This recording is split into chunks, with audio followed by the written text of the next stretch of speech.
Hello बच्चों, आज का टॉपिक हमारा व्रत है। आज हम लोग व्रत के बारे में सीखेंगे। व्रत क्या होता है इसके बारे में सीखेंगे। व्रत की पहले तो हम परिभाषा सीखते हैं। व्रत किसी स्थिर बिंदु के परिता खींचा गया ऐसा पथ, किसी स्थिर बिंदु के परिता खींचा गया वृत्ताकार पथ जिसकी स्थिर बिंदु से दूरी हमेशा समान रहे, व्रत कहलाता है। देखिए, जैसे हम लोग सीखते हैं व्रत स्थिर बिंदु, ये जो केंद्र होता है और केंद्र को हम स्थिर बिंदु कहते हैं। ये व्रत का जो केंद्र जहाँ हम रख करके प्रकार की नोक रख करके एक राउंड खींचते हैं, जैसे यहाँ प्रकार की नोक रखते हैं और प्रकार नोक रखने के बाद कुछ दूरी भर करके हम एक जो वृत्ताकार पथ खींचते हैं, तो इस वृत्ताकार पथ को हम व्रत की परिधि कहते हैं।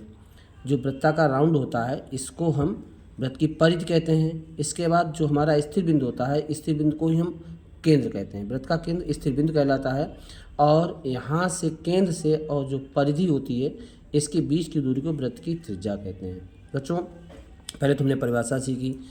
परिभाषा क्या है? व्रत किसी स्थिर बिंदु के परिता, किसी स्थिर बिंदु के परिता खींचा गया वृत्ताकार पथ जिसकी स्थिर बिंदु से दूरी हमेशा समान रहे, व्रत कहलाता है। मतलब इस स्थिर बिंदु के परिता खींचा गया ऐसा पथ जिसकी इस स्थिर बिंदु से दूरी, मतलब स्थिर बिंदु से पथ की दूरी हमेशा समान रहे।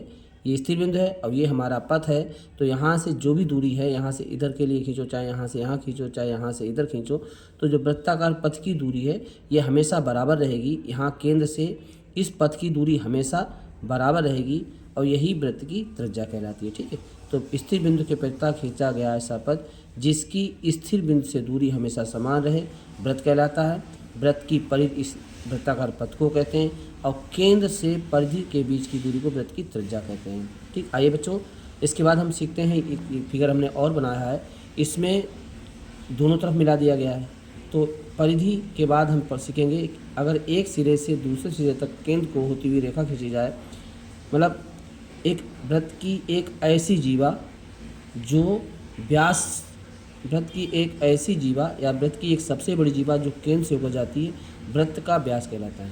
व्रत की जीवा क्या होती है ये हमने पढ़ा है। इधर देखो, ये जो है व्रत है हमारा और इस पर हमने एक व्रत के अंदर जो रेखा खींची, ये व्रत की जीवा कहलाती है।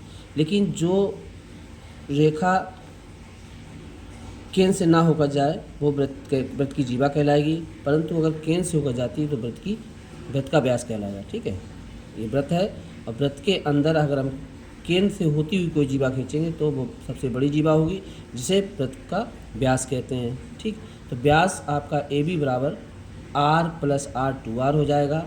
व्यास त्रिज्या का दोगुना होता है। ठीक है बच्चों, व्यास त्रिज्या का दोगुना होता है, जबकि त्रिज्या व्यास की आधी होती है। त्रिज्या आपकी केंद्र से परिधि की भी दूरी होती है और जब दोनों सिरे मिला दें तो व्यास कहलाएगा। यहाँ से इसको और मिला दिया जाए तो ये आपका व्यास कहलाएगा। व्यास एक व्रत के एक सिरे से दूसरे सिरे तक अगर मिलाते हैं, ऐसी रेखा जो केंद्र को होती हुई जाए व्यास कहलाएगी, जबकि केंद्र से परिधि की दूरी व्रत की त्रिज्या कहलाती है। ठीक है बच्चों, अब इसके बाद हम सीखते हैं व्रत की परिधि। व्रत की परिधि का फार्मूला होता है व्रत की परिधि बराबर 2πr, जहाँ r व्रत की त्रिज्या है, व्रत की परिधि बराबर 2πr लिखते हैं। और व्रत का क्षेत्रफल, एरिया ऑफ सर्किल, व्रत का क्षेत्रफल होता है πr²। ठीक, जहाँ पाई को हम पाई बराबर 22/7 भी लिखते हैं, पाई बराबर 22/7, या पाई का पॉइंट में फार्मूला वो मान होता है पाई बराबर 3.14। ठीक है, जीवा आपको बता चुके हैं। व्रत की जीवा, व्रत के अंदर खींची गई रेखा जो केंद्र से होकर ना जाए व्रत की जीवा कहलाती है।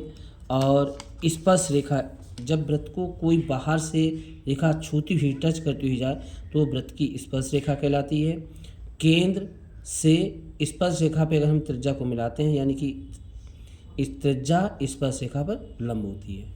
केंद्र से हमने त्रिज्या डाली स्पर्श रेखा पर, केंद्र से डाली गई त्रिज्या जो स्पर्श बिंदु को टच करती है, छूती है, तो वो त्रिज्या कहलाती है। और त्रिज्या स्पर्श रेखा पर लंब होती है। स्पर्श रेखा ये हो गई, त्रिज्या ये हो गई, तो त्रिज्या हमेशा स्पर्श रेखा पर लंब होती है। तो हमने बच्चों सीखा है, व्रत की परिभाषा सीखी है, व्रत की परिधि जो राउंड होता है वृत्ताकार वो परिधि होती है।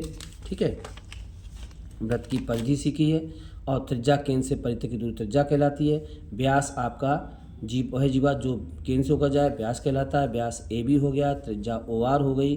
व्यास त्रिज्या का दोगुना होता है, त्रिज्या व्यास की आधी होती है। वृत्त की परिधि 2 पाई आर होती है, वृत्त का क्षेत्रफल पाई आर स्क्वायर होता है। पाई का मान 22/7 होता है, या पाई का मान 3.14 भी होता है। इसके बाद हमने वृत्त की जीवा सीखी है। जीवा वृत्त के अंदर वह रेखा जो केंद्र से होकर ना गुजरे वो वृत्त की जीवा कहलाती है। जीवा आपकी ए बी हो गई। इसके बाद स्पर्श रेखा सीखी है। स्पर्श रेखा आपकी वृत्त को बाहर से जो टच करती हुई रेखा खींचें वो वृत्त की स्पर्श रेखा कहलाएगी, और त्रिज्या हमेशा स्पर्श रेखा पे लंब होती है। ठीक है बच्चों, अगले वीडियो में हम गोले के बारे में सीखेंगे कि गोला क्या होता है। एक बात और आपको बता दें, त्रिज्या और गोला में बच्चे कंफ्यूज होते हैं, तो वृत्त और गोले में बच्चे कंफ्यूज होते हैं। वृत्त एक ऐसा सर्किल होता है जैसे चूड़ी नुमा एक घेरा होता है, यानी कि एक ऐसा घेरा जो चूड़ी के आकार का होता है, वृत्त कहलाता है। जबकि गोला गेंद के आकार का, जैसे फुटबॉल है उसको हम गोला कहेंगे। चूड़ी नुमा एक घेरा है उसको हम वृत्त कहेंगे। ठीक है, तो फुटबॉल है या मतलब जो है गेंद है उसे हम गोला कहेंगे। ठीक है बच्चों, अगले मिलते हैं अगले वीडियो में। अगर ये वीडियो अच्छा लगे तो लाइक करें, कमेंट करें, सब्सक्राइब करें। थैंक यू बच्चों।